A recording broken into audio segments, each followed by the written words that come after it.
ప్రభు అయిన యేసుక్రీస్తు శుభనామమున మీ అందరికీ వందనాలు. ప్రియ దేవుని బిడ్డలారా, నేటి ధ్యానము కొరకు మరొకసారి ప్రార్థన సమయం అనే ఆధ్యాత్మిక కార్యక్రమానికి ప్రేమతో మిమ్మల్ని అందరిని ఆహ్వానిస్తూ ఉన్నాను. నేటి ధ్యానము కొరకై ఫిలిప్పీలకు రాసినటువంటి పత్రిక 4వ అధ్యాయము 4వ వచనం చదువుకుందాం. ఎల్లప్పుడూ ప్రభునందు ఆనందించుడి, మరలా చెప్పుదును ఆనందించుడి. ప్రభునందు ప్రియ దేవుని బిడ్డలారా, ఈ లేఖన భాగమును మనం గమనించినట్లయితే ఇది దేవుడు మనకిస్తున్న ఒక ఆజ్ఞ. ఏమిటి ఆజ్ఞ అంటే ఎల్లప్పుడూ ప్రభునందు ఆనందించుడి.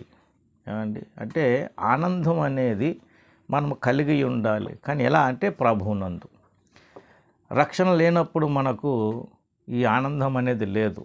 ఎందుకంటే అది ఒక రకమైనటువంటి భయంకరమైన బాధాకరమైన పరిస్థితి. అయితే రక్షణ పొందిన తర్వాత దేవుడు మనకిచ్చిన ఏంటంటే రక్షణ ఆనందం. నరకమనే శిక్షణ తప్పించుకొని నిత్య జీవానికి వారసులు చేసి దేవుని బిడ్డలుగా దేవుడిచ్చిన ధన్యతను బట్టి మనకు కలిగింది ఏంటనగా రక్షణ ఆనందం. అంటే ఇక మరణ భయము, పాప భయం అనేది అంతా దేవుడు తొలగించేది. శాపము నుంచి, పాపం నుంచి విడిపించి నిత్య జీవానికి మనల్ని వారసుని చేశాడు.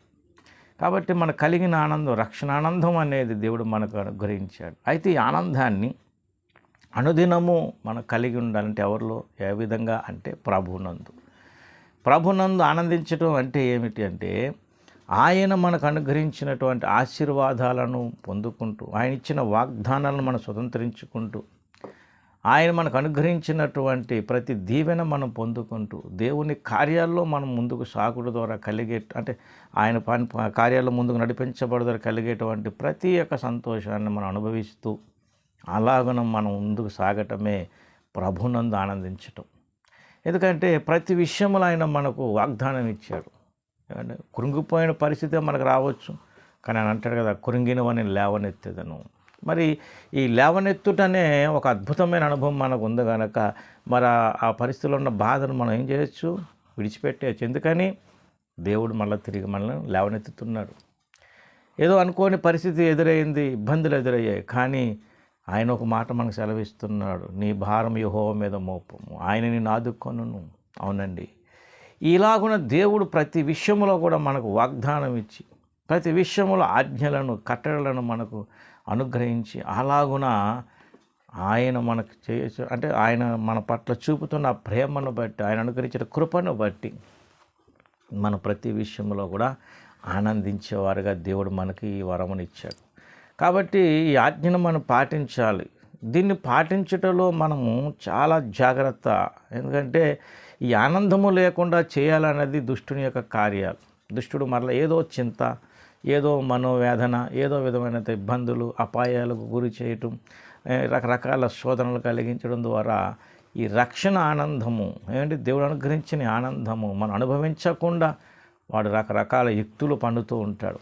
కనుక వాటిని మనం ఎదుర్కొంటూ వాటిలో పడకుండా, వాడి యుక్తుల్లో పడిపోకుండా మనకు దేవుడిచ్చిన ఈ ఆజ్ఞను మనం ఎల్లప్పుడూ కలిగి ఉండగలిగేటట్లు జాగ్రత్త పడగలిగితే తప్పకుండా మనం ఈ ఆనందము ద్వారా అనేక ఆశీర్వాదాలు మనం పొందగలుగుతాం. కనుక ఈ సందేశం వింటున్న వారు ఒక్కసారి ఆలోచించండి. దేవుడు మనకిచ్చిన ధన్యత ఏమిటి, దేవుడు మనకిచ్చిన గొప్ప భాగ్యం ఏమిటంటే ఆనందించుట. ఈ ఆనందము అనేది అనుదినము కలిగి ఉండటం. అందుకని ఎల్లప్పుడూ అంటే ఏ పరిస్థితులు అయినా సరే మనం ఆనందించేవారుగానే ఉండాలి. ఇది దేవుడు మనకిచ్చిన ఆజ్ఞ. కాబట్టి ఈ ఆజ్ఞను ఉల్లంఘించే రీతిగా, ఈ ఆజ్ఞను పాటించనీయకుండా దుష్టుడు రకరకాలుగా మనలను శోధించి, బాధించి, ఇబ్బందులకు గురి చేసే పరిస్థితి చేస్తాడు. కానీ వాటిని మనం లెక్క చేయకుండా మనకున్న పరిస్థితులన్నిటినీ కూడా దేవుని సహాయం అంటే ఏ స్థితిలో ఉన్న ఆ స్థితికి తగిన స్థితిలో అంటే సహాయం మనకు అనుగ్రహించేందుకు సమయోచితమైన సహాయం మనకు ఉంది కనుక అలాగున దేవుని సహాయం కోరుకుంటూ, దేవుని కృపను వేడుకుంటూ ఈ ఆజ్ఞను ముందుకు సాగితే ప్రభువులో ఇంకా మనం ముందుకు సాగుట అంటే ప్రభువులో ఎదుగుటలో, ప్రభువును ఆరాధించుటలో, ప్రభు సన్నిధిని అనుభవించుటలో ఇంకా మనము ఉన్నతమైన అనుభవాలు పొందగలుగుతాం. కనుక ఈ సందేశం వింటున్న వారు ఈ ఆజ్ఞ పాటించుటలో మీరు ముందుకు సాగుతున్నారా? ఈ ఆజ్ఞను ఎందుకు దేవుడు ఇచ్చాడు అనేది మీరు గ్రహించగలుగుతున్నారా?